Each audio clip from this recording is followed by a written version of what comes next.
Assalamualaikum warahmatullahi wabarakatuh. Selamat siang Mas dan Mbak. Bagaimana kabarnya? Semoga kalian selalu baik-baik saja dan semoga selalu dalam lindungannya. Amin. Nah, hari ini Bu Dini akan menjelaskan tentang materi pemberian nama organisme. Kalau kemarin sudah Bu Dini jelaskan tentang perkembangan sistem klasifikasi oleh para ahli, hari ini Bu Dini akan menjelaskan tentang pemberian nama organisme ataupun makhluk hidup. Nah, sebelum Bu Dini jelaskan, Bu Dini ingin bertanya ke Mas dan Mbak, mengapa setiap makhluk hidup harus diberikan nama secara ilmiah? Kira-kira kenapa? Atau enggak, gini pertanyaannya. Kenapa Mas dan Mbak diberi nama oleh orang tua? Nah, pertanyaannya Bu Dini kurang lebih seperti itu. Kira-kira kenapa? Oke, Bu Dini bantu. Pemberian nama ilmiah bukan hanya semata-mata untuk menandai suatu organisme saja, melainkan ada tujuan dan manfaat spesifik dari pemberian nama tersebut. Nah, di sini nama ilmiah merupakan nama Latin yang diberikan oleh para ilmuwan pada makhluk hidup. Selanjutnya, adapun sejarah dari pemberian nama. Nah, di sini Carolus Linnaeus pada tahun 1867 beliau memberikan nama tumbuhan secara internasional dan untuk pemberian nama hewan sejak tahun 1898. Nah, Carolus Linnaeus ini disebut juga atau dikenal dengan Bapak Taksonomi.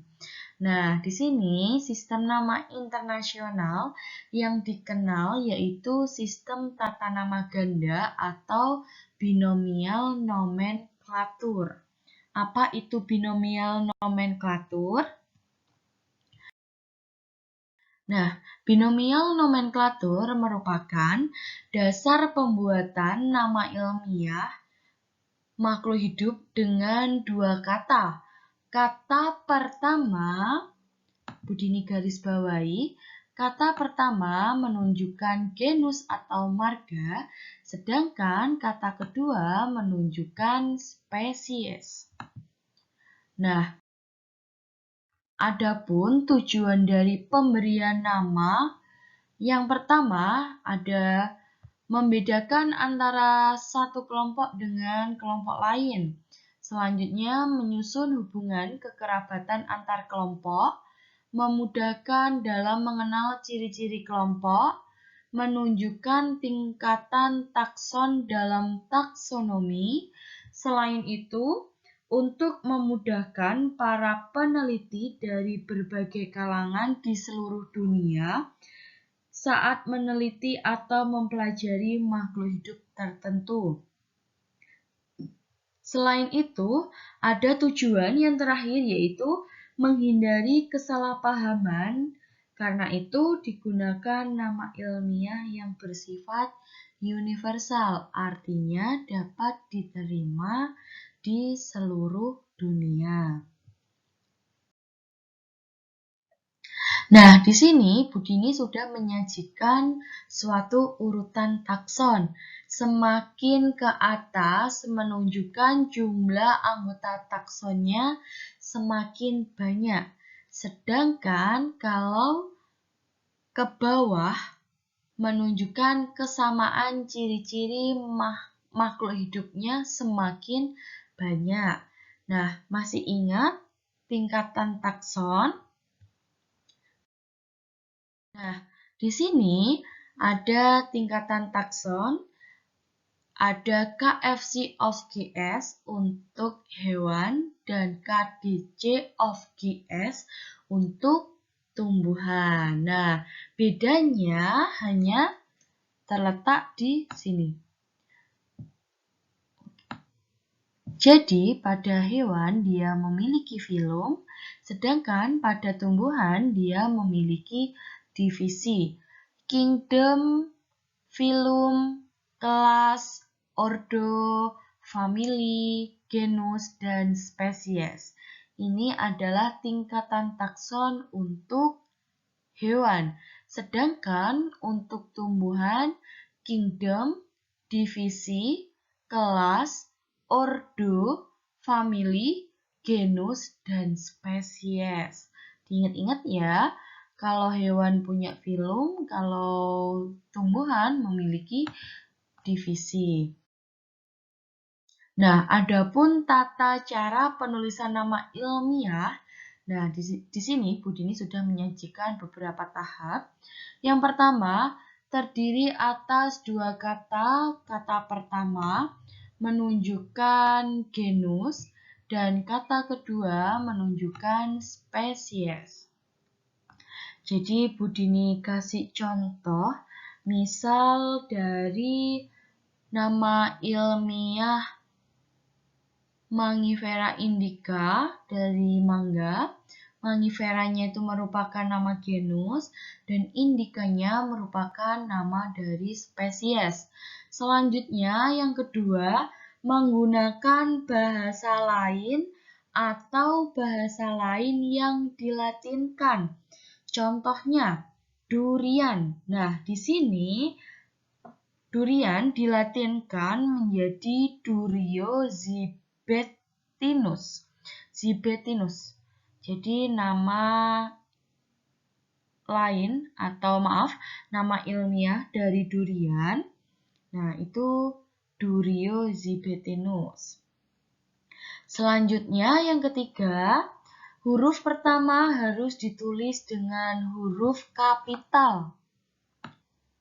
Sedangkan huruf selanjutnya ditulis dengan menggunakan huruf kecil. Nah, jadi kan tadi terdiri dari dua kata. Nah, huruf pertama dari kata pertama itu menggunakan huruf kapital. Sedangkan huruf selanjutnya atau dari kata kedua menggunakan tulisan berhuruf kecil. Kemudian nama genus dan spesies harus digarisbawahi atau ditulis dengan huruf miring. Nah, ini yang biasanya banyak salahnya. Jadi Mas dan Mbak biasanya lupa untuk menggarisbawahi. Nah, kalau kalian menulis di buku kan nggak mungkin ditulis miring-miring. Nah, kalau kalian menulis nama ilmiah di buku tulis kalian, kalian bisa menggarisbawahi. Sedangkan kalau kalian mengetik menggunakan komputer ataupun laptop, nah itu bisa dimiringkan atau diitalik. Nah, di sini ada tata cara dalam menentukan nama takson tumbuhan dan fungi. Nah, di sini pemberian nama divisi diingat-ingat kuncinya kalau di tumbuhan itu adalah pita. Nah, berakhiran huruf pita. Kemudian kalau fungi dia akan berakhiran dengan mikota. Nah, selanjutnya ada kelas, nama kelas untuk kelompok alga, dia berakhiran dengan PCE. Jadi ketika A dan E bertemu bacanya E. Jadi PCE. Kemudian nama kelas untuk kelompok fungi berakhiran dengan Mycetes. Selanjutnya nama kelas untuk kelompok Cormopita yaitu berakhiran dengan Opsida. Kemudian nama ordo biasa ditulis atau kata kuncinya atau kata akhirnya itu pasti ales. Nah, selanjutnya ada family. Nah, di sini berakhiran dengan ACE. Ingat ya, AE cara bacanya yaitu E, ACE. Kemudian genus diambil dari satu kata benda tunggal dan huruf pertama ditulis dengan huruf kapital. Nah, di sini Bu Dini sudah memberikan contoh penulisan nama ilmiah. Misal nama ilmiah padi, Oryza sativa. Nah, kalau seperti ini, dia ditulis di komputer ataupun di laptop. Sedangkan kalau ditulis di dalam buku, nah dia harus digarisbawahi. Selanjutnya nama ilmiah bunga sepatu atau Hibiscus rosa sinensis. Nah, di sini ada yang terdiri dari 3 kata. Nah, apabila terdiri dari terdiri dari 3 kata, kata kedua dan ketiga harus diberi kata hubung. Nah, kata hubungnya berupa tanda seperti ini. Nah, selanjutnya ada nama ilmiah dari harimau. Jadi ada Panthera tigris seperti ini. Nah, ini merupakan penulisan nama ilmiah yang benar. Selanjutnya, nah, di sini ada latihan soal. Carilah nama tingkatan takson dari spesies Mangifera indica atau biasa disebut dengan mangga. Nah, di seluruh dunia, disepakati nama ilmiah dari mangga itu adalah Mangifera indica. Nah, kalian bisa buka laman itis.gov. Habis itu di samping tulisan search, nah ada kolom, kalian klik, kalian ketikkan saja kata kuncinya Mangifera, kemudian akan muncul nama ilmiah dari Mangifera indica. Nah, kalian klik, habis itu kalian tulis mulai dari kingdom, divisi, kemudian kelas, ordo, family, genus, dan spesies. Nah, di sini ini ada 10 latihan soal.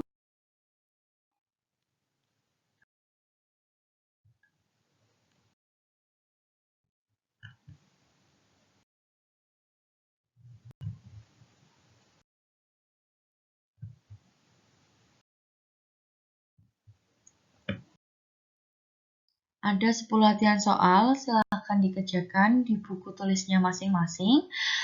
Apabila sudah selesai, nanti bisa dikirim di Teams.